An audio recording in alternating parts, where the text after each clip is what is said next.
Гледаме репортаж от зоологическата градина във Варна по Нюс 7. Други кандидати за угощението са ламите, муфлоните, козичките.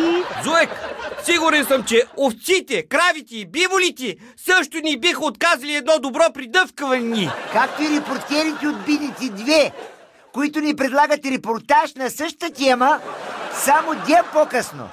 Други животни, които обичат да се угощават с елхички, това са ламите, муфлоните, козите.